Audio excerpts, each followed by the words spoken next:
What is the MOBP?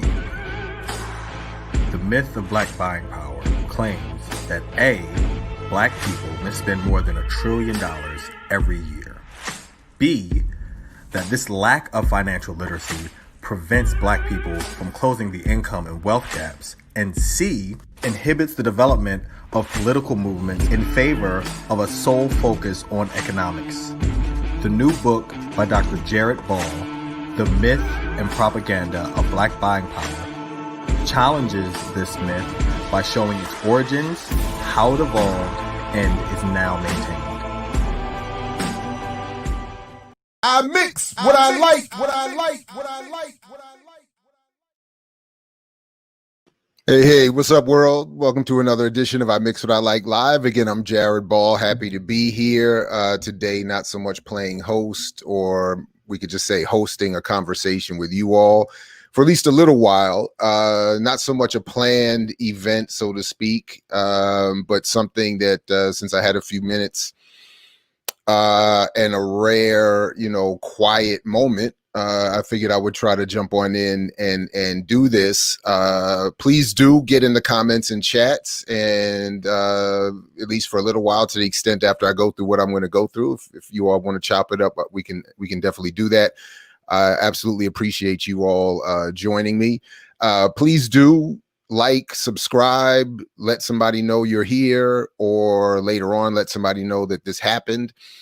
And definitely familiarize yourself and sign up at imixwhatilike.org, where we have just a lot of things happening that across multimedia that we certainly wouldn't want you to miss, and including in fact, let me just go ahead and, while we're getting a couple people in, where you can, anyway, at imixwhatilike.org, you can see everything. You can watch these live streams live there, but you can also see what's coming up, including tomorrow at 12 noon. We have Ajamu Baraka coming on for a 2020 year in review, the national organizer for Black Alliance for Peace. Longtime activist and organizer, looking forward to his discussion with us about what he's seen over the course of this year, in addition to what obviously we've all been checking on. And I know that AFRICOM is on the list, and not a lot of people talk about AFRICOM, understandably so in some contexts, in some situations, but that's something we want to make sure to highlight. And then coming up after that, on the 29th, we're going to go live with Jonathan Hutto. They say all politics are local. We're going to start right down the road from me in Prince George's County, Maryland, and talk about one of, if not the richest Black community in the country, if not beyond. But wonder if there's in fact any Black power there, and what does that mean once we expand or extrapolate that example beyond just Maryland or Prince George's County. Coming up a couple days after that, or a couple hours after that, I should say, Max Blumenthal is going to join me for a conversation about his book, Management of Savagery, which is something I don't think, one of the reasons why I want to have this and a couple other conversations coming up is, honestly, I don't see a lot of Black targeted media encouraging discussions around some of these international politics and economic issues and realities. And I think that that's unfortunate, and I think it's something we need to be as much informed on and involved in as possible. So I want to encourage that, and Max's work on that. And this book is fascinating. You talk about propaganda and public opinion. It's fascinating. And then a couple days after that, on December 30th, two of my favorite brothers in the world, my comrades from WPFW and beyond and DC Broadcasting, going to be talking about Broadcasting Africa. Brother Kaba, who does the African Deep Thought edition of Jazz and Justice on WPFW in Washington, DC, and Brother Netfa Freeman, Voices with Vision, are going to be joining me to talk about a lot of their own journalism and coverage of the African world. So I can't wait for that as well. And then after that, no relation, but we're going to be talking about with Dr. Lawrence Ball, about the biggest banks being in crisis. And what does that actually mean? What does it mean when, as we'll discuss with him, the biggest banks in the world are not meeting regulatory standards for their monthly liquidity reports, meaning they don't really have all the money they're claiming to be having. And then what does that mean?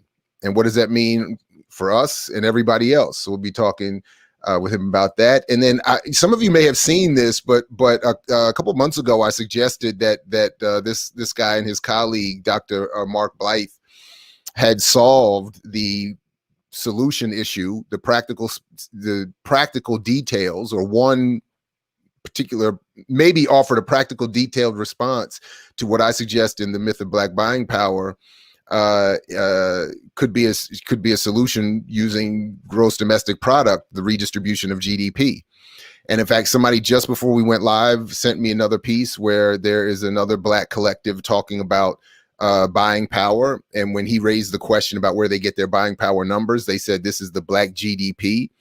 And as I explained in my book, that is incredibly wrong for a number of different reasons. But what I do argue is that we should actually address ourselves to the real gross domestic product of the United States for it to be redistributed, which at $20 trillion before the crisis would solve just about everything in terms of the immediate concerns and material concerns. It wouldn't solve how wealth is created, wouldn't solve the capitalist white supremacist conundrum, but it offers, I think, a pragmatic solution we can put on the table and organize around to draw out some of the other more important contradictions on the way to an actual revolution. So we're going to talk to Mark Blythe about his argument about that as well. Oh, by the way, this is not actually in order, but we're going to be talking on the 30th with Dr. Sharice Burden-Stelly about her concerns about some trends in Black literature. And her argument that caste does not explain race. So you don't want to miss that as well. So anyway, if you're at imixwhatilike.org, you won't ever miss any of these. And whether they're appearing on this list in order or not, you'll always be up to date. And then, of course, you can get all the audio that we have and a lot of good writing that mostly others that I work with do, like Dr. Todd Stephen Burrows and many others that we work with. It's all here. So if you don't want to miss that, please do. So anyway, all right, let me get started with what brings us here, at least brings, for today.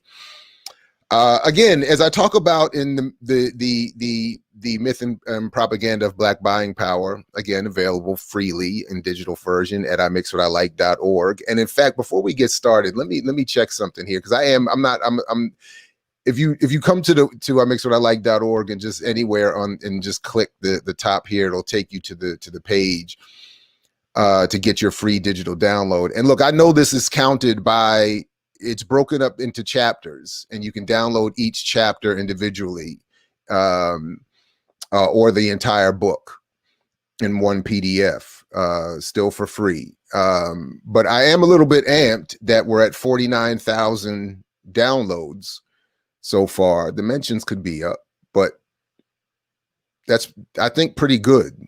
So there are 7 chapters. So that's about 7,000 total copies of the book.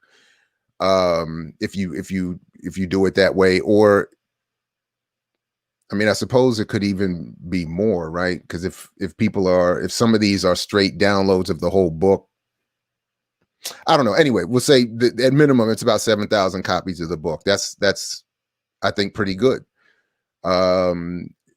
Given that it's free and given that it's not heavily promoted. And as we're going to talk about right now, it doesn't get a lot of coverage in a lot of mainstream press because it can't. And again, as I said in the last time I did this, and as I've always tried to maintain, I'm not here to be critical of the journalists. In fact, I actually appreciate the journalists. And in this case, as was the case with the last example of this, and people can see the video of that discussion as well. The Black women journalists, I think, are doing their level best to ask me questions, incorporate my responses, and incorporate my argument. It's just that they can't do it, whether it's in Bloomberg here or in the Wall Street Journal, as was the last case, or even as earlier this summer in Mother Jones, which was at least at one point nominally a more progressive outlet. there are a number of inhibitors, I guess, to an accurate and full discussion. One, again, the argument is a little more complicated than can be brought to, involves a little more context and can be involved in these shorter articles. Another thing is that the logic of the argument, even if I present it in the more milquetoast soft way as possible, the logic in the argument is something that is threatening to certainly the business model of the commercial press and the ideological model of the broader society and those who run it. So, I mean, I get it. So it's not, but I do think it's still important, at least for me, and I've in monitoring this argument and monitoring the way the myth of buying power is promoted. It is important to see just how these things work. So, again, the sister Jordan Holman contacted me and was asking about a conversation, wanted to have a conversation about the public versus private support for Black businesses. What could the private world do versus the public, the federal government? And we spoke for maybe over an hour, but again, at least an hour. All these conversations are about the same. They go at least 45 minutes, sometimes as much as 2 hours, sometimes even beyond that in some of these cases over the years. Because again, I think the journalists are legitimately interested, even if they know going in that they can't really use it all. They're interested in what I'm trying to say. And even since the book has come out earlier this year, most people, haven't read it or haven't been able to read it and distill it and do the comparative work that they would want to do to get more comfortable with whatever the conclusions I'm arguing are or encouraging them to reach. And then certainly it would require some other reading and investigation if you wanted to read my book critically, which I encourage anyone to do, and then to try to find out whether or not I've made a correct analysis or interpretation. So we've had this long conversation, and the crux of my argument was that while of course private companies can do things to help Black businesses, the incentive isn't going to be there, and that's not a business model that anyone should look to build not only their own business on, but certainly something that's going to satisfy the needs of an entire community. So if we're talking about what is good for an entire Black community versus a few entrepreneurs or a few Black people with some money, then we're talking about what is going to be good for an entire nation of people. And in that regard, it can't just be a question of whether a few Black businesses get some grants or some other supports or some support or investment from larger companies, because that's not a business model. And the incentive for the stockholders of these bigger companies is obviously not to offer support to some smaller business. If anything, they'd rather buy that business up. If it's related to their own, buy it up, buy the person out, buy that small business out, and duplicate whatever's being done, probably better, faster, cheaper. Maybe not better in terms of quality, but better in terms of the ability, understanding the logic of corporations, better in terms of the ability to extract profit. So, okay. It's a short piece. We can just go through some of this very quickly just to see what happens here, because at the end of the day, very, very little of my conversation can be brought in, and it's obvious as to why. So this came out a couple days ago on the 23rd, and starts off with Washington's latest $900 billion virus relief bill is a boost. Policy experts say is late and a little lame, a sentiment that's particularly true for Black-owned small businesses. The aid includes $284 billion for the Paycheck Protection Program, a little more than half of what the government poured into the Small Business Survival Initiative earlier this year. Learning from past policy debacles that left many Black entrepreneurs behind, $25 billion has been set aside for community development financial institutions, which have a better track record of working with minority-owned enterprises than big banks. The bill also includes $9 billion in U.S. Treasury capital investments in CDFIs and minority deposit institutions. The numbers are not enough, said David Morass, forgive me for mispronouncing that, founder of consulting firm Marga, Inc., and an adjunct associate professor of international and public affairs at Columbia University. We need a lot more, but I do like the evolution that I'm hearing. There's certainly a need. While waiting months for stimulus, these business owners have had to rely on the private sector, which pledged hundreds of millions of dollars for Black businesses after racial justice protests this year. PayPal Holdings, Inc. and Visa, Inc. and its charitable foundation last week pledged an additional $5 million in grant money to these firms. $5 whole million from Visa and PayPal protection. Sorry for that editorializing and interruption, but I mean... But that's just a drop in the bucket compared to what the federal government can do. Black business owners and their consumers are up against deeper inequities that require more, said Jared Ball, a professor of communication studies at Morgan State University and author of a book about the racial wealth gap in Black businesses. Quick update again. She couldn't have known this. It's not her fault. But I am happily now actually a professor of African American and African diaspora studies. And helping to launch that program, evolve and grow that program. And if anybody is at Morgan State this coming spring, I am teaching the AAAD 100 Intro to African American and African Diaspora Studies class.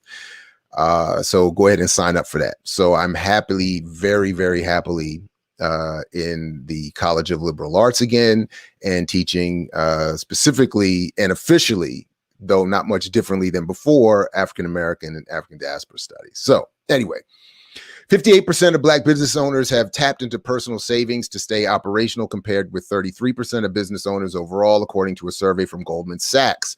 Plus, those entrepreneurs are depending on a consumer base that is itself depleted and struggling, Ball said. And then that's it as it relates to what we're doing here. The By the Numbers is a look at women in business, and then just a quick graph on proportion of the 30 biggest listed companies with at least 2 female executive board members. What that means for women in general, I don't know, but it's kind of similar to the whole Black thing, that if you have a couple Black executives, it's supposed to be good for Black people. So anyway, so again, what I appreciate about Ms. Holman's piece here is that, first of all, I'm quoted accurately. I'm included at all. And though, of course, selfishly, I would have loved her to mention the title of the book. She mentioned that I at least have a book somewhat related to this subject. But the reality is there can be no actual discussion of what I'm actually describing here because of it. I think the logic is a bit threatening to what is the function of this media outlet. So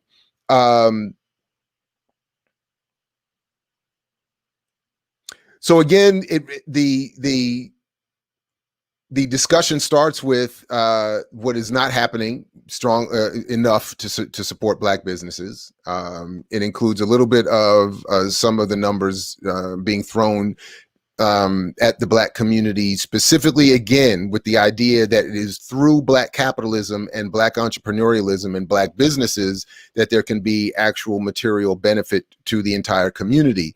There aren't discussions of other ways to materially address the condition of Black people, and there is no discussion of the ways in which wealth is actually created, or how businesses or communities could increase their wealth to be more competitive with white people or white America or white companies. There's no discussion of that because the goal here is not to actually close the racial wealth divide. It is not a gap, as it is described in some cases, that is ever meant to be closed.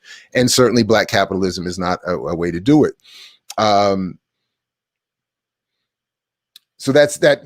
Okay, so that's one part. There's another sort of connected piece to this that I want to keep coming back to. The overall piece in terms of why the press can't address this as an issue, which is again something that I said I wanted to keep an eye on, and which is Advertising Age and their blog here about the ways in which the advertising world wants to save and solve the conditions of Black people.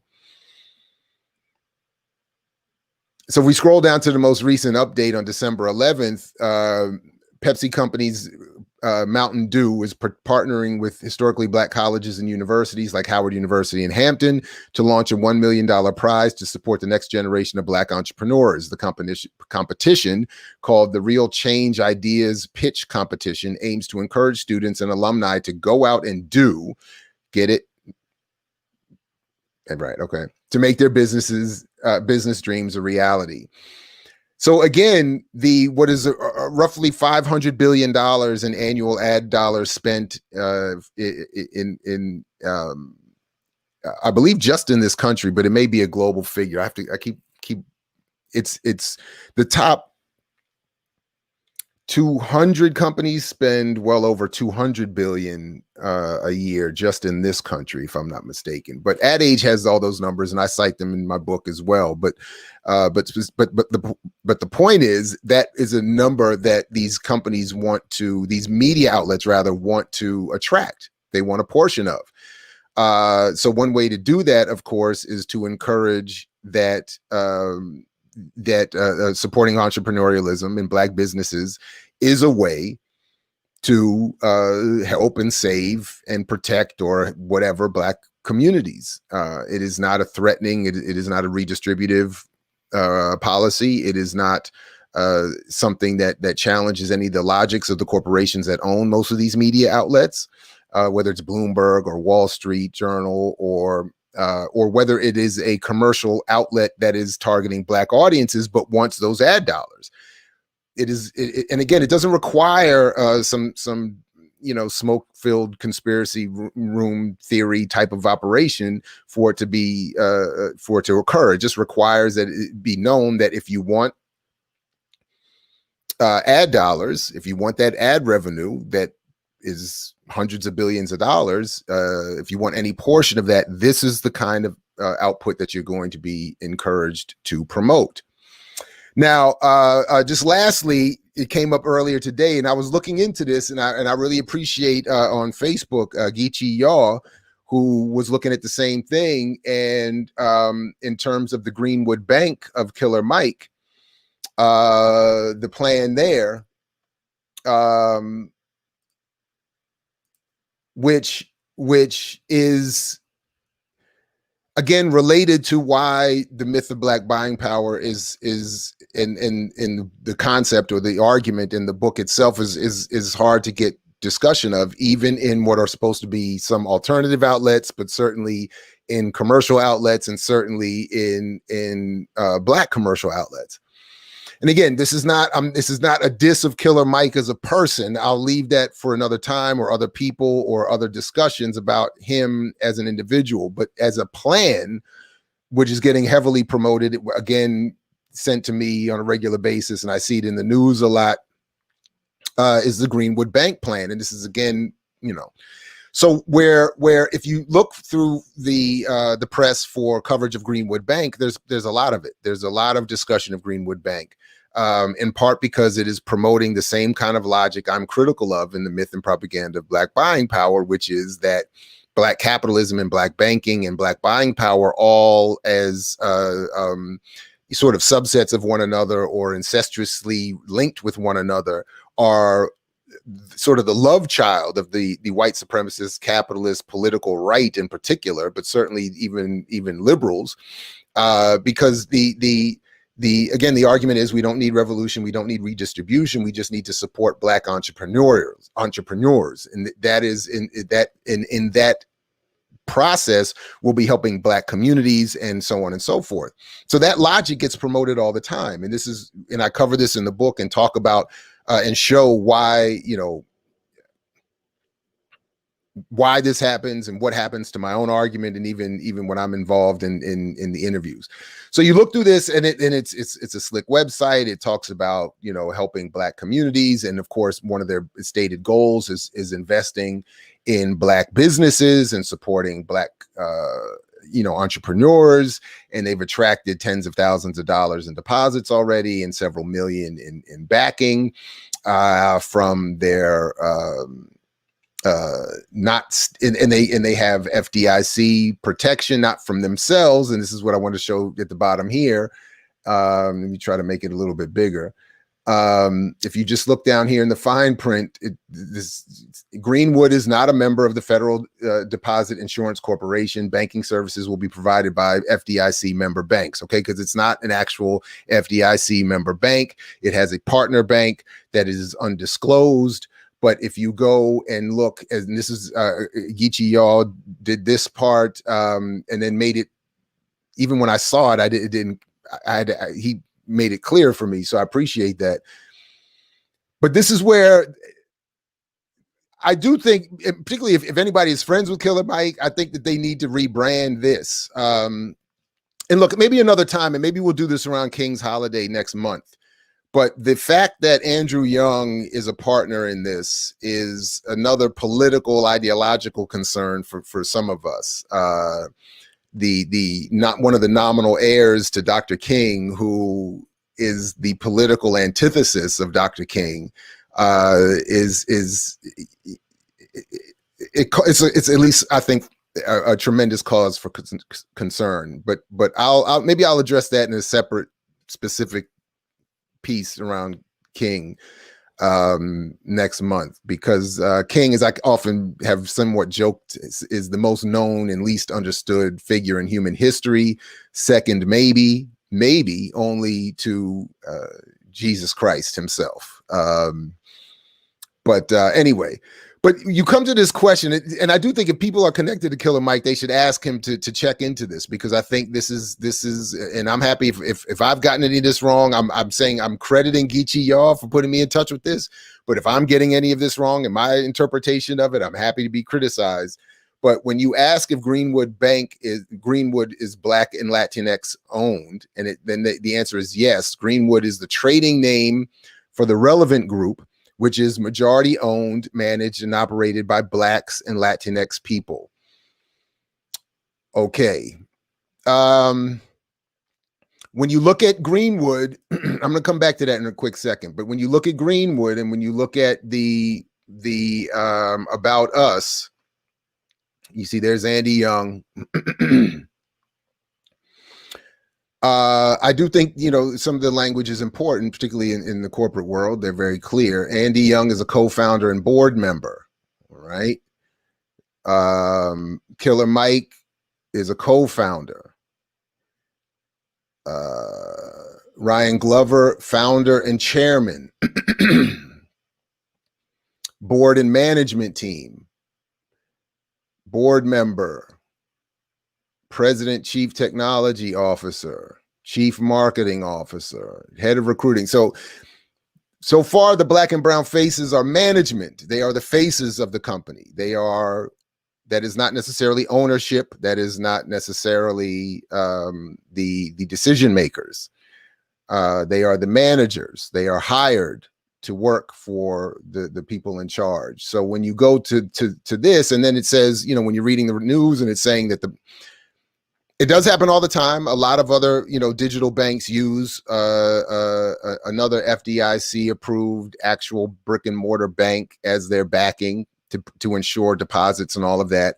And Greenwood is doing that. So that isn't, I think, necessarily an issue. But it says here that the relevant group is majority owned, managed, and operated by Black and Latinx people. But when we look up the relevant group, and I spent some time looking at this. So if there's another relevant group that this isn't, and it's not, and their latest news was from September 24th, so it does not include any announcements of their support for Greenwood. So, but again, I'm happy. But if there is a Black and brown owned relevant group that isn't this relevant group, please let me know. Because and what is the relevant group? Has an experienced executive team with expertise in development, title, fundraising, project design, and construction of hospitality and asset management. The team oversees the entire development process from conceptualization to completion, with connections to top luxury and lifestyle brands, equity partners, and capital investors. So they are an investment group. They manage private equity. They're a private equity firm, or whatever you want to call it. They manage investments. So the managing partner, I don't know where the Black and Latinx people are. They have offices in China, and so I'm hoping they're not trying to claim that the Chinese members here are the Black and brown. I don't know. So anyway, I'm not sure what that is, but that might be something that they need to check on. Anyway. But I just wanted to, anyway, but my point really in all of this is just to say one of the reasons why criticism of capitalism, of Black capitalism, of entrepreneurialism as a method or pathway to freedom and liberation is difficult to get run and support. It's even if journalists, and I'm not saying Ms. Holman did or didn't, I'm not saying that. I'm just saying that even if she did agree with me 100% and wanted to involve my argument or investigate or follow up on my argument, she would not, I think, be given the space to do that in this setting. The context is so structured around the good of entrepreneurial and business and capital investment that criticism of any of that would not only hurt the ideological logic, but the business logic that is dependent on ad revenue to drive just about everything. Okay, so that's it. That was it. If there are any comments or questions, I'm going to go through this now. If you have any more, if I didn't elaborate or make something clear enough, or if anybody is somehow not clear or wanting to disagree, or I don't know, whatever. We take a couple minutes. Thank you very much. Peace, Prince Johnson. Salute to you as well, Black John. Yeah, please do spread the word. Appreciate that. Appreciate that. Black capitalists can't practice neoliberal economics the way white capitalists. I mean, well, in some ways that's fact. I mean, Black capitalists don't have the capital white capitalists have. So correct on that alone. Kick that up to 1 billion. We're operating $100 trillion.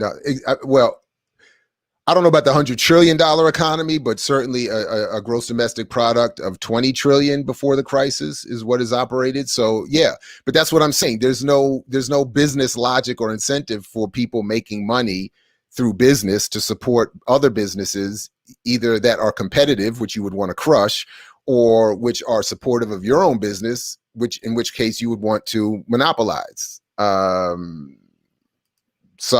the idea that get ad revenue, a few woke washing tokens while helping. Yeah, I mean, this is part of the problem. And again, why my book is so much focused on propaganda and myth making, because the economics of it are largely pretty simple. If you have Black businesses targeting Black people that don't have money to support those businesses, and those businesses can't get the capital investment to expand and hire and build out, it doesn't matter. There's a reason they shot Dr. King and allowed, however you want to look at it, for sure. I mean, certainly, and Andrew Young, again, it doesn't even matter whether people agree with me or whether it's objective. It's objective fact that Andrew Young did not follow the political trajectory that Dr. King was headed on at the end of his life. So, yeah. Roll of Black tells us. Yeah, and again, Craig, I appreciate that. I barely mentioned this at all. Marisa Baradaran's book. Did I move it? No, it's over there. The Color of Money really breaks down the history of the Freedmen's Bank and why. And I mean, I'm giving it a quick, overly simple summary, but it is the simple point that Black people don't have enough money to have those deposits in the bank be big enough and have access enough to global capital or global investment opportunity, which is what allows the capital to grow for reinvestment back in local communities. And even when Douglas put in his own money, it just wasn't sustainable. And Baradaran breaks all of that down in great detail. So, And on one of the promotional pages for the Greenwood Bank, Mike is talking about the circulating dollar in the Black community. This is part of the mythology I do talk about a little bit, but is mythology. Wealth is not generated by money circulating among poor communities. That's not, or any community. That's not how wealth is generated. Wealth is generated through investment on a global market and reinvestment back where those investors who have made money want to invest, and where they don't want to invest, they depress, and that can be done at their will. So I agree with the myth of Black business power. Black people do not purchase goods monolithically. Well, I mean, the survey data would maybe disagree with you on that.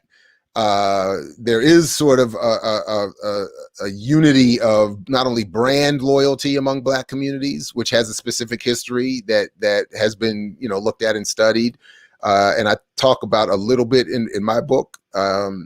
But that goes back to psychology of oppression and what you have access to, all kinds of different things. But Black people also are surveyed to spend more by percentage than other communities on certain things. If off the top of my head, if I remember correctly, like hair care or beauty supply products, something like that, by percentage more than other communities. So there is some monolithic spending in Black communities to a certain extent, but again, that isn't power in the way that we would traditionally conceive of the term. Power in this case is the power to transfer what money you have to someone else, the power to enrich someone else. How would you build a solidarity economy when folks are still stuck within creating businesses? Well, I mean, you can't, and that's part of. I don't address this specifically in my book, but it's a good question. But it is sort of indirectly one of the questions that I'm trying to answer and respond to. You can't have a solidarity economy based on capitalist enterprise or the establishment of entrepreneurial endeavors amongst individuals. You have to have a redistributive. Jaleel Muttaqin argues in his book about centralizing the Black purchasing power, which he claims. Yeah, are you talking about which is this? We are not our own liberators. I haven't looked at that in a while. I'm in fact, I think my daughters will call this flexing. No, let me not do that. That's trifling. But I will ask him. I'll ask him about that. But if it isn't, we are not our liberators, our own liberators. We are our own liberators, rather. I have not seen that in a minute. I'll definitely look back at that. And if in fact he said that, then we would just disagree. And as soon as he's out of whatever communicative lockdown his lawyers have him on right now, or whenever he can respond in some form or fashion, I'll ask him about that specifically, and I'll ask him if he'll check out my argument. But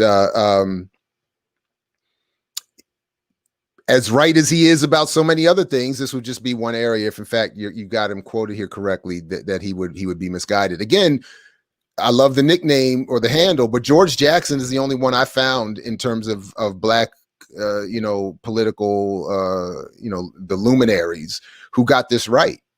And I reference it in the book. He said that, they can say we have purchasing power, but then they just, inflate the prices of everything, and it balances it out. So he at least got the basic concept of it, right? It's not power in the way we mean power. So it's just, again, and what I'm trying to, one of the reasons why I want to do these videos every time I get these invitations to be interviewed is to show why the myth persists, and that even well-intended revolutionary thinkers who study and read can get caught up in this particular myth. I'm trying to demonstrate. I'm trying to demonstrate how this actually happens. No, I appreciate it. I'm happy to do it. It's not, thank you for that as well. And I hope they will read it, and it's still free. So please do. Persists the idea that Black capital is key to, yeah. Oh, you know what? first of all, Angela Walker, thank you very much for joining us. I deeply appreciate your work, and please, everybody, go check out the interview we did this summer, which is still relevant despite the election being over. And I definitely appreciate the reminder about I can't believe the Kwanzaa piece didn't even such an obvious connection to make that I didn't. So yeah, anyway, thank you very much for that. But yes, Kwanzaa has, and you know what, if now that you even mention it, if there had been,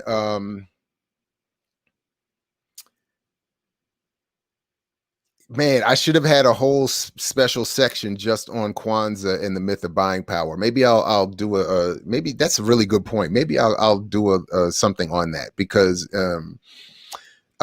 it is promoted. The concept is heavily promoted now. The Black capitalism, entrepreneurialism, buying power are all regurgitated. Again, even as people try to be well-meaning during Kwanzaa, with this self-determination and Kuji Chagalia, man. Yeah. So anyway, yeah, thank you for that. And definitely, Angela, thank you for joining us today.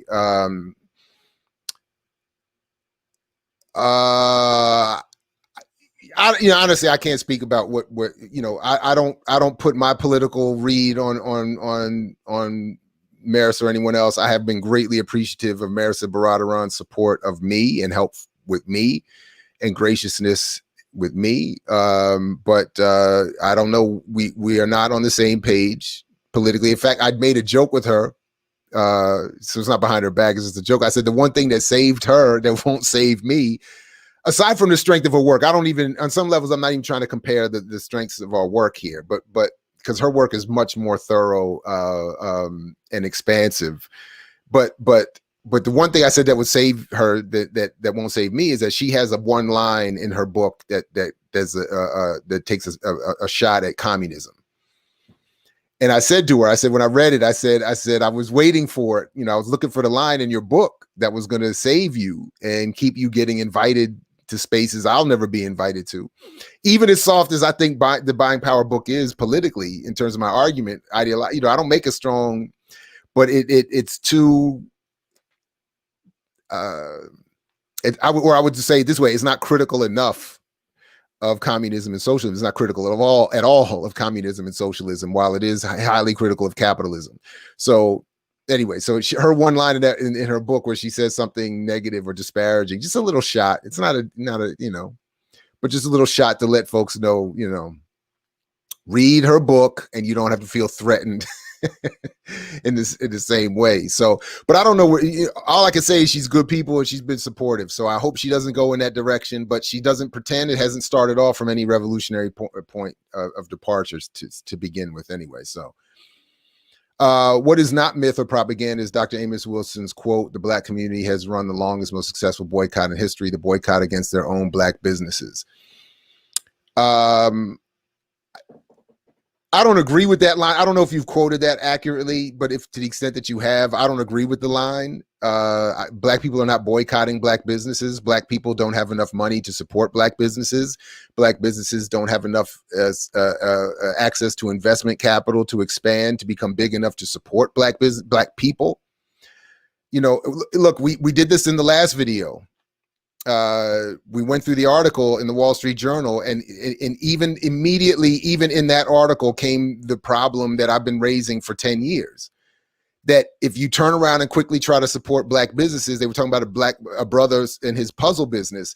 As soon as people start trying to support him, he runs into crisis because he doesn't have the capacity to fill all of those orders, and he does not have access to the necessary capital to expand, to become a bigger puzzle game maker. So either he collapses through not being able to meet all those orders, or at least can't grow, or he folds. And that's a microcosm of the broader concern here, that even if everybody said we want to support, there aren't enough Black businesses that can supply the 40 million or so Black people in this country of all the things that Black people need. First of all, there are no Black utility companies, so you can't take over electric grids and whatever. There are no, there aren't enough that can supply all the toiletry needs and, clothing needs. I mean, you just can't, it just can't. So I disagree. In other words, Black people have not been boycotting Black businesses. Black people, I think, have proven over the years, historically, an incredible willingness to not only develop, but support businesses when possible. So the absence of Black business or the weakness of Black business has nothing to do with Black people not being willing to support. In his educational series, Jaleel Mutakim will cover his book, We Are Our Own Liberators, in 6 parts. Jaleel will lead each class on either Tuesdays or Thursdays, your choice, via Zoom. Wow, what educational series? When is that? I've understood him to be on sort of an embargo communicatively right now. But that would be dope. So please keep me informed and tag me, and I'll definitely help support that. Is it sound monetary policy greatly affects so-called economic? It sounds like monetary policy. Yes. And in fact, that's why I'm inviting Dr. Lawrence Ball and Mark Blythe, and no relation, well, that we know of. Maybe there is. Anyway, and why I've reached out to so many other economists, and why we talked about this to a certain extent, I believe, with Derek Hamilton as well, in which you can go back and look for. So that wealth, the existence of corporations, how wealth is created. Let me make sure I get my count in it. The existence of corporations, how wealth is created, how wealth is distributed, all of that is public policy. All of that is monetary or public policy. That has nothing to do with business acumen.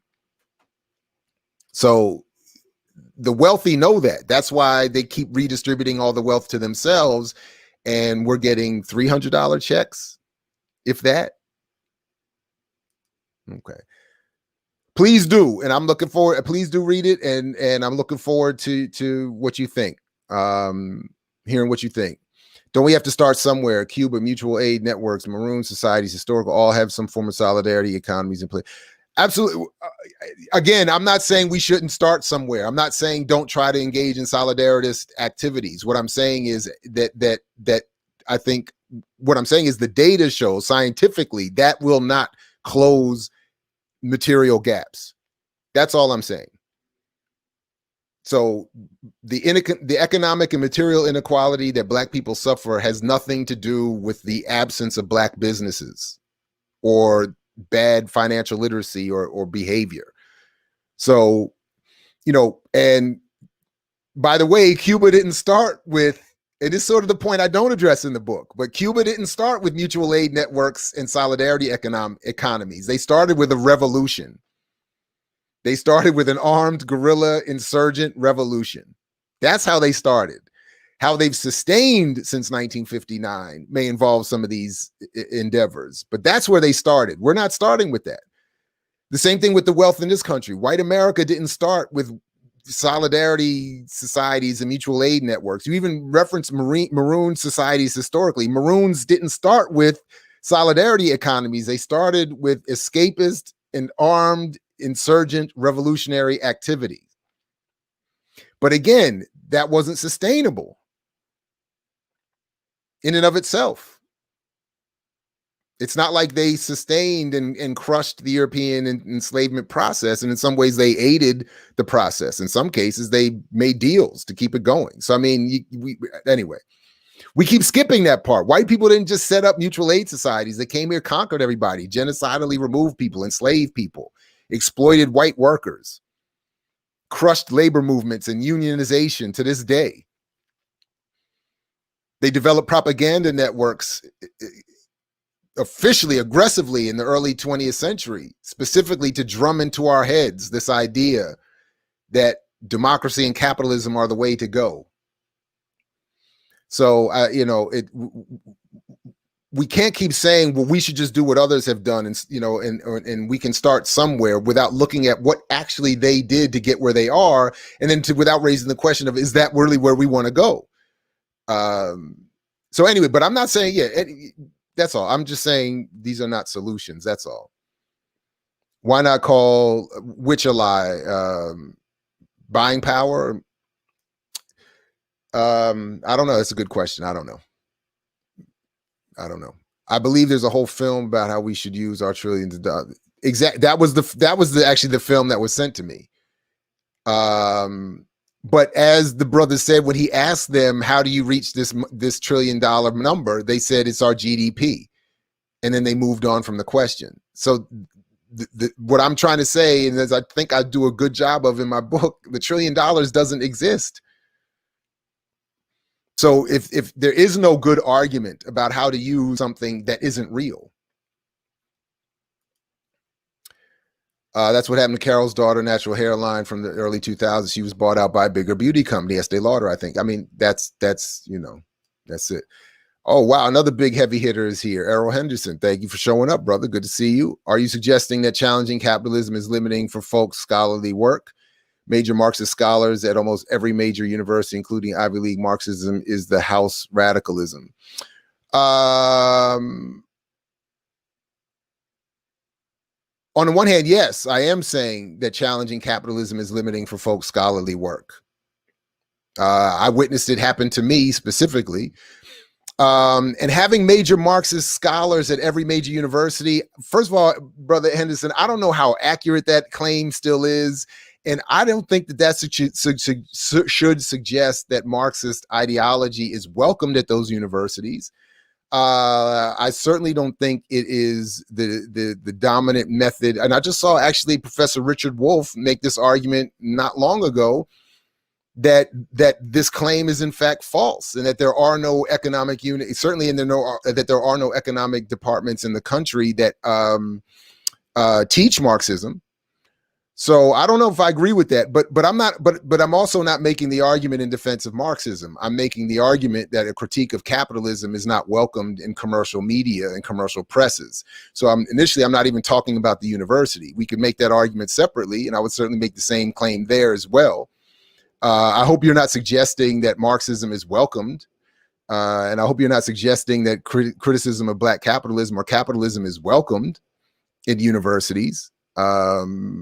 The track record, even that I've witnessed personally, in terms of how institutions respond to that, is not a good one. So I think that's a little overstated and misrepresentative. And I think it's also a way of historically maybe of siphoning off some white radicals, but certainly there's no encouraged engagement of Black radicalism or the Marxist tradition in Black radical history. The engagement of the Black radical tradition with Marxism is not encouraged is academic study. But again, my point, I don't know if you tuned in late, my point here is that the commercial press cannot invite conversations that are critical of Black capitalism, Black entrepreneurialism, Black buying power. And I think my book demonstrates that, and I think I've laid out another example here today as well. So feel free to ask again or respond. Digital funding sources today, PayPal may help Black businesses grow. I don't know how. PayPal has given some stipends to a few Black companies, I think, or grants or something, or holdover, but it's not certainly going to be something that would sustain them. And again, it's not a sustainable business model to have PayPal helping Black businesses grow. So I'm not entirely sure how that would work, or why PayPal would want to do it, or to what extent it would be effective. Could we use some capital to bootstrap one industry, i.e. agriculture? I want to quote Devin Springer on this, that the bootstrap analogy is never a good one, because even literally, you cannot lift yourself up by your bootstraps. So literally or figuratively, it is just a bad comparison. And I don't think you can use capital to bootstrap an industry, because industries are not bootstrapped or supported by capital as much as they are by public policy. So, which is why I continue to argue, if we want to address the material conditions of our communities, we need a political movement that assumes political power, and that then can determine what industries are supported or whatever. Because without political power, you can't set tariffs and I don't know, trade agreements. You can't set interest rates. You can't set, that's not done, and then Black people just also don't have enough capital to bootstrap an industry. And Black people don't have enough money to support the industry were it to even get running. So if you even had a Black agricultural infrastructure that was meant to supply all of Black grocery needs, I don't even know how that would happen. I would have to be educated on that one. So again, I'm arguing capital is not the solution. We have our only real power is political organizations, social movements, not economic. That would be, it seems that corporate power, the power of oligopoly, is evident throughout capitalist societies, no less prevalent socialist ones. USSR, corporate interests dominate those two. Sure. I'm not okay. I don't disagree with that. I guess I would just say with Cuba in particular, in what ways has oligopoly played out? And to what extent is the blockade and the context of the West's interference with Cuba playing a role in all of that as well? So I'm not saying, again, I'm not advocating for I think Brother Henderson's trying to rope me into something that I'm not here to talk about, and then I'm not arguing, but we can come back to that. We can get back to that. Have you talked to Dr. Jack Rasmus? A weekly series podcast written appears to be an accurate assessment of economy No, I haven't.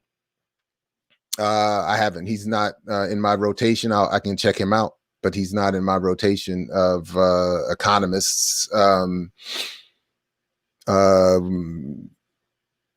But I'll definitely check him out. And make sure you ask him if he's checked me out, checked my book. No, actually, I'm not even joking. I would love to have more economists. I've been reaching out for years to economists. And most economists have actually, the ones that have responded have either said I'm right or that they didn't know anything about what I was talking about in terms of the buying power idea. And most would just dismiss it as, how could buying power be, mean power economically? So I'd love that. Well, Brother Henderson, again, I mentioned this briefly in my book, but I think Du Bois, and I think why Du Bois, rested on socialism at the end of his life and left this country, was that cooperatives are, again, it's fine to try them. I'm supportive of them, but they're not. They cannot expand to become the solution. This is what I thought was always funny, that the one area that Du Bois and Garvey agreed on was they both fell in bought in, understandably, to the myth of buying power. They misinterpreted the data, or the numbers that were thrown around. They misinterpret the concept, and they misinterpret in this case, the ultimate power of what they can lead to. So I think Du Bois had the correct, and by the way, I think in Blueprint for Black Buying Power, when Wilson references Du Bois on this issue of cooperatives, I think he misreads Du Bois's intent, and then I think he misreads the remaining years of Du Bois's career, which he ignores, and as to why Du Bois might have walked away from that. So again, I think but I think it's they're fine, they're great, but they cannot solve the problem because, again, as I started with, Black people don't have access to the investment capital to expand, and Black people collectively don't have enough earning power, don't earn enough to support any of these businesses to the extent that they would be able to grow. And you would know better than me, Ms. Walker. You raised, I'm raising just maybe one. You raised about 20 to 25 questions and discussions that this country isn't ready for. And I'm deeply appreciative of you for doing that. And we'll have to talk at some point about why you said you're not doing it again. That was the one disappointing thing I heard from you, but understandable, but, I admit disappointing. I'd love for you to run it back, as they say. I'm not sure what there. Yeah, hey, I was just talking, brother Devin. Thank you for. I just mentioned him right here. Cuba started with a mass rebellion revolution, then support from other nations who are also productions of rebellion revolution. And Devin, if I misquoted you, I want to make sure I got that right. But again, the bootstrap thing doesn't work because you literally can't lift yourself up by your bootstraps. So why would somebody say figuratively to do what you can't do literally? Anyway. Yes, Brother Freeman, please do chime in. And as I mentioned earlier, he will be joining us in just a couple of days for his own segment here. So I look forward to that. I appreciate it. Thank you. I thought I didn't even read. I thought you were going to say something more about Cuba, but I appreciate that. Thank you. But saying I'm right is enough. And if anybody would know, it is Brother Netfa. White people did not work together. The English were, and I mean, that would be another way of putting it. Another reality. I mean, again, the category of white had to be expanded from its initial design, because again, and even within that group, even within the English, they didn't work together. I mean, I remember reading, I think it's even in Howard Zinn's A People's History, when the British were talking about, and Cecil Rhodes even said this. In fact, I used to quote it all the time. Brother Bernard Magu Bain, is that how you pronounce his name? This brother wrote this great book about the South African Revolution. Cecil Rhodes even said that the British had to become imperialists to save themselves because of overcrowding and the tensions that inequality was creating in their own community. So he was saying, send these poor white folks to the United States, or what would become the United States, to save white people in at home. So yeah, I mean, again, black people are constantly being held to a standard no other group in humanity has been held to. And on the one hand, you could say, yeah, that's great. It shows the genius and power of black people. That's cool, but it's not fair, I think, to expect. And by the way, the English weren't doing this in the context of being internally colonized among a more powerful group that was actively trying to destroy them. Like, they never fought their own COINTELPRO, whatever. What keeps black people economically depressed is we fail to refuse to understand and accept scientific evidence like the evidence you present. Again, I appreciate that, but I don't like to phrase it that way. It's not that we are refusing. It's not that black people are somehow especially refusing the information or the science. It's that black people are particularly targeted with a level of propaganda that no other group maybe in the world has ever had to suffer. Because we are internally colonized here in the motherland of the world's dominant hegemon, the version of oppression that we get here is different, not better or worse. It is different and made particular. So that particular messaging within the most powerful media environment in world history, in the most powerful country in world history, targeted specifically towards black people like no other group actually suffers. So again, buying power is a concept used to assess the condition of any community and municipality and business and country in the world. But only when it comes to black people is it messaged alongside of liberation and freedom. And that's why. So anyway, fallacy in that thinking. Okay. Yeah. Okay. I got you. Maroons in Jamaica maintain their sovereignty by acting as mercenaries and slave catchers. Not a great example. Yeah. I mean, that's part of what I was saying. That's part of what I was getting at. If somebody has the link to the Happy film, if I'm pronouncing that, please put it in the chat. Got to get off Western market logic because extraction economics. If someone's making a profit and someone else is taking, I mean, that's usually where I start. It may not be the most complete, but it's a pretty good place to start. And that's absolutely what I'm advocating. You're proving that black buying power is a myth is not rejecting that we organize Exactly. Thank you, Netfa. I am not discouraging that we organize politically, economically, and culturally. In fact, I'm saying more of that is necessary. And more of that is necessary on the basis of understanding at least this part, at least this mythology is false. So absolutely, we need all of that. Good point about economics departments. Most are in sociology, history, philosophy. Okay. And I mean, and I'm open to this again, and I'm not trying to get caught up in the whole thing of Marxism is perfect and good and you know and the most attacked. I'm just saying I just don't. But anyway, thank you for that, Brother Henderson. We have to change the property relationships from ownership to share. The revolution in Cuba wouldn't have happened if those things, solidarity economies and practices, weren't in place. I don't know about that. That's not how I read that history, but I'll defer to others. Netflix in the chat, some others. I would have to defer to them and perhaps you. I don't know your expertise on this, but that's not my reading of the history.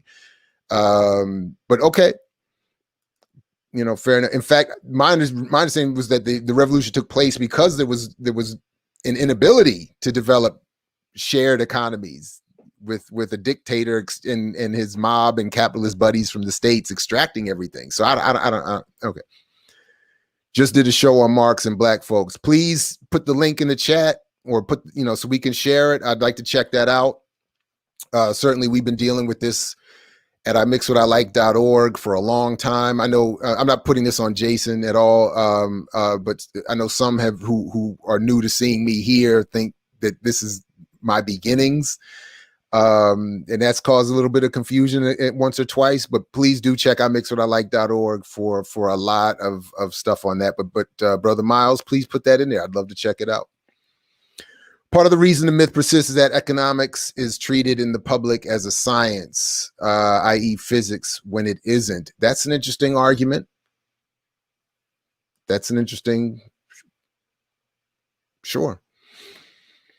Although I know Marxists wouldn't agree with the idea that Marxism isn't a science. So I don't know. But anyway, what role would you say African nations and resources and socio-political education of the general population fuels our collective global economic status?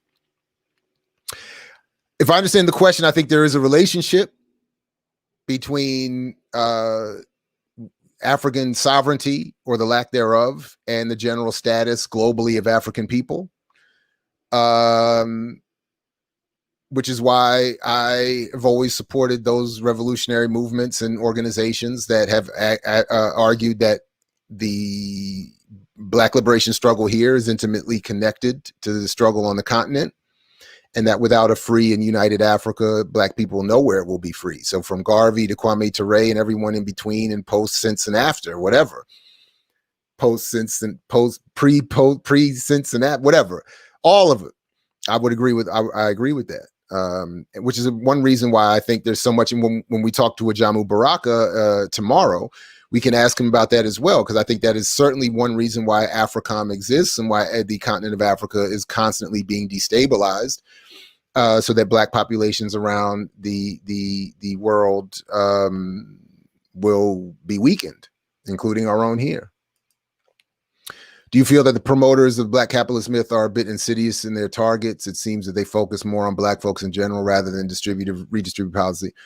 Yeah, I mean, that's I mean, maybe a couple word changes here or there. I think that's my point. I mean, that the viciousness of the impact of this argument on Black communities is, again, particular and I think emphasized. That, and this is again where I started, that because my argument leads to a redistributionist policy argument, commercial presses, Black, white, or other, can't invite an honest, full discussion of that critique, even when the journalist is well-meaning. Again, this is, it's not about personal behavior that I'm. It's the political context of the media that we're dealing with. So presses, so yeah, so no, you can't. And Black audiences are constantly denied, even among alternatives, even among alternative media spaces and presses, conversations about redistributive policies and politics. Yeah, connect. Yeah, I'm down to connect. Let's all connect. I'm down with all of that. And who's in your profile pic? I can't see from here. My bifocals are messed up. But you know, as a one-time brief funk drummer, I see a brother with a guitar. I start wondering where my kit is at. Psych, just playing. I think Dr. Wilson was alluding to the fact that we compete against ourselves in the industries we know we spend the most money in. The beauty industry. Even to this day, one of the few industries Black people have access to is the beauty industry. So it's again, I get the point that you're making. I think I get the point you're making. I think I understood the point Dr. Wilson was making. I think what I'm just expressing here is a preference for presentation of the argument or emphasis or focus. And I would prefer that the focus be on the context than on the behavior or the response that the context encourages. So I just want to focus on the context of the choices Black people are making are being designed and limited from the beginning by the context, which is, of course, being set by a white supremacist capitalist state. So, yeah, I think I'll just,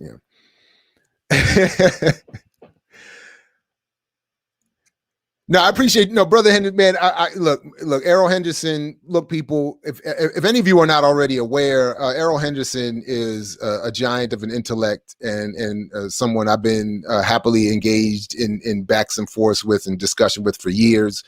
In fact, let me. I reference his work all the time in terms of his early scholarship on hip hop.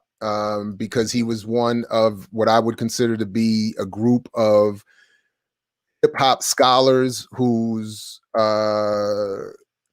scholars who have written about hip hop, whose work has been wiped out or ignored, not wiped out, but ignored or devalued, largely because he supported Black nationalist politics and wanted to remind people that rappers and hip hop, particularly in the early formations,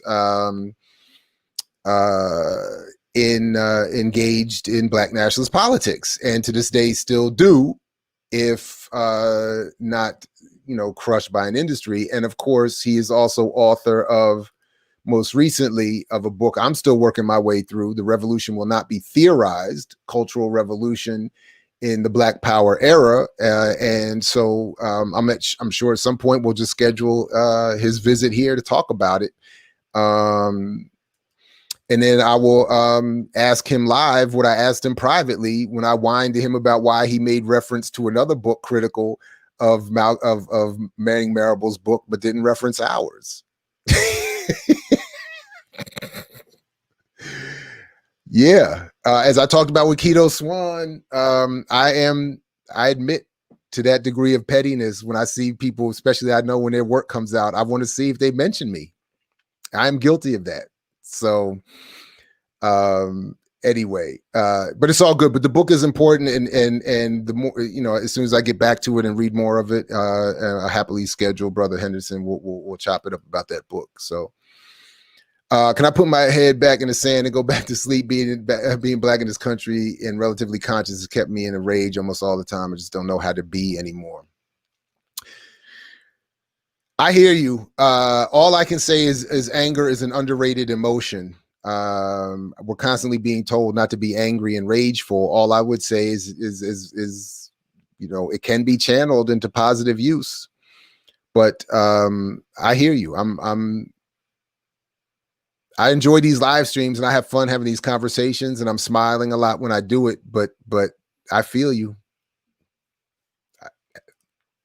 In fact, I had an article, a brother wrote in a journal of Black Studies some years ago. I got to dig it out. He wrote about how Black anger is not appreciated enough historically. And he did an analysis of this. And I need to dig that back out. Straight no chaser. All right, I got to check this cat out. A lot of shouts out here,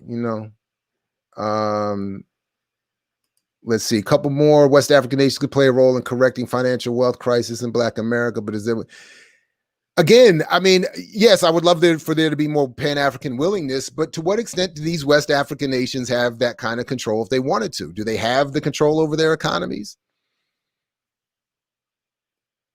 Do they have control of the wealth producing mechanisms in their countries? Do they control their own currencies? I don't know.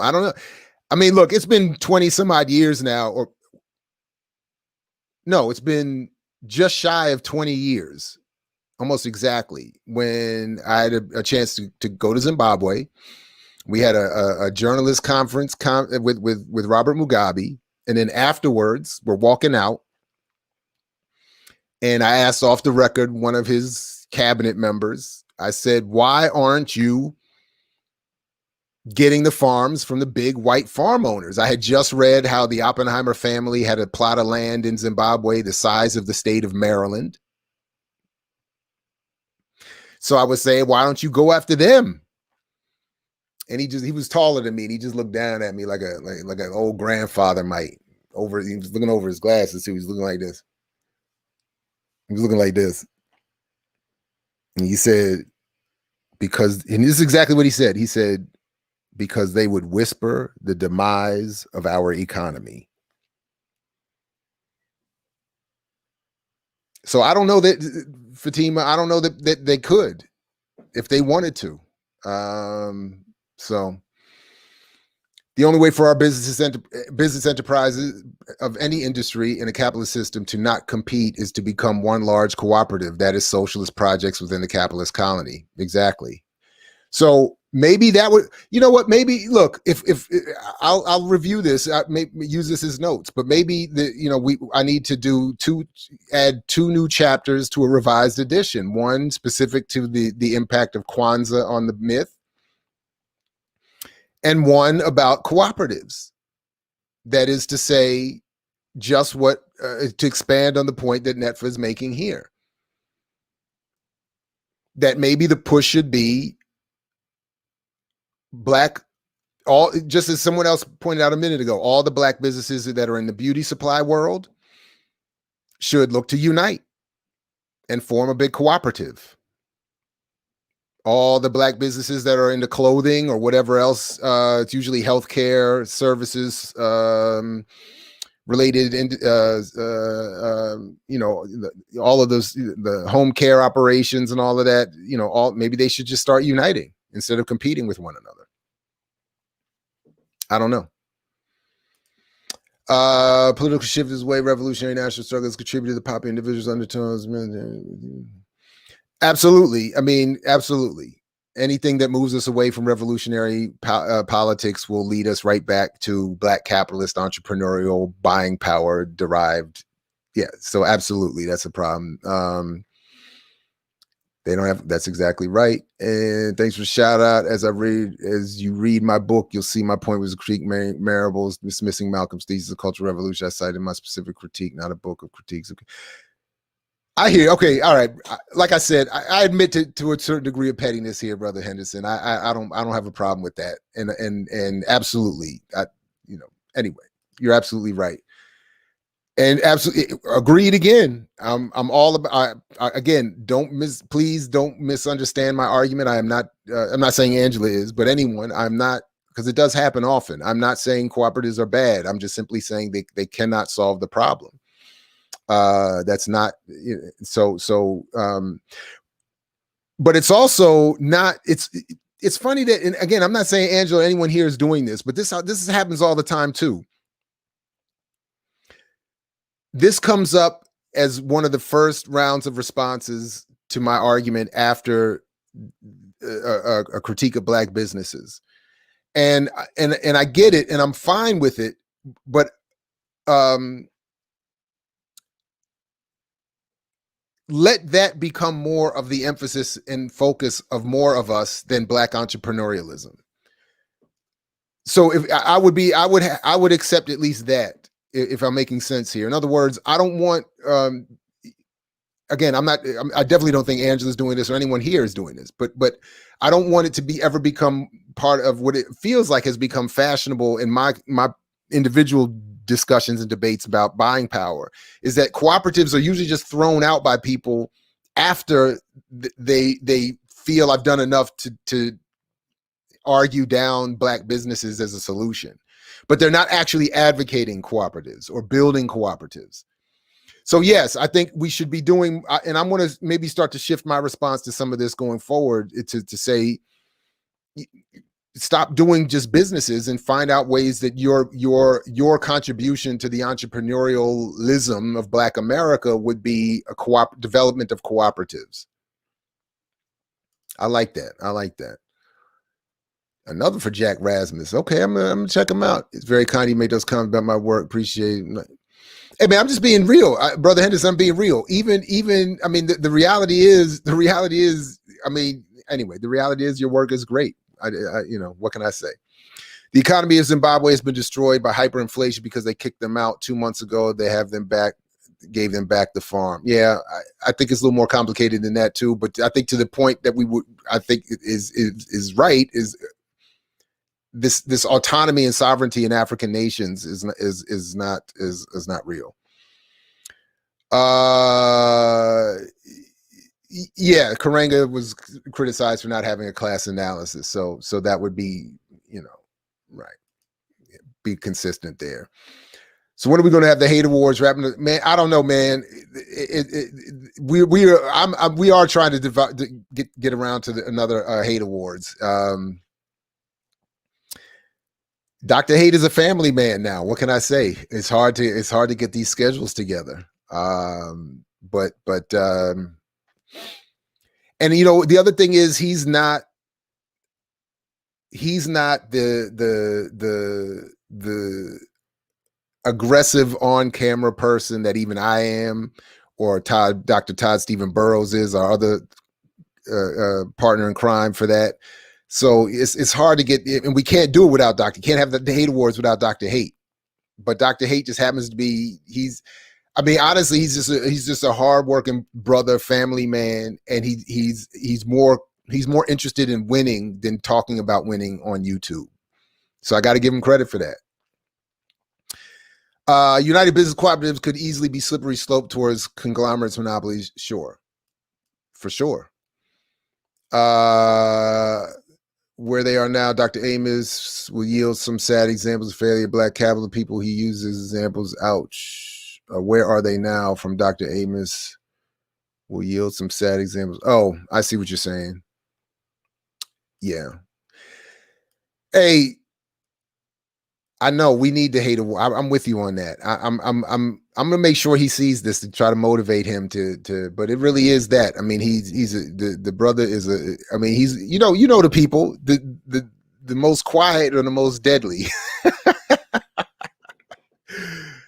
Anyway, listen, everybody, we've been rocking for almost 90 minutes. I really appreciate you all coming through. It was great to see some old friends, Brother Henderson, and some new friends, Sister Walker, and many others of you. I appreciate this. I hope it all made some sense and can be made of some use and value to all the good work you all are out there doing. Again, please go to imixwhatilike.org and make sure you're signed up there so you don't miss. We have a lot of great stuff coming up. And we have a lot of great stuff already done. So please go check that out. And at imixwhatilike for all your relevant social media. And again, yeah, I'm with you, sister. We're going to work it out. We're definitely going to work it out. We're definitely going to work it out. Oh man, Benny, you showing up at the end with a starter question. We're going to have to do more about the labor movement too. That stuff is real. That stuff is very real. And we definitely need the hate awards back too. But Benny, yeah, the labor movement thing is such a serious problem. I'm going to try to do some more to expand the conversation about the relationship of Black radical history, traditions, and the labor movement in general. I mean, we need to talk more about that, and I'd like to talk more about that. So, all right, everybody. Anyway, like Fred Hampton used to say to you, we say peace if you're willing to fight for it. So peace, everybody. Thanks again for checking this out. And please share, like, and all that good stuff. And we'll catch you in the whirlwind. See you next time, everybody.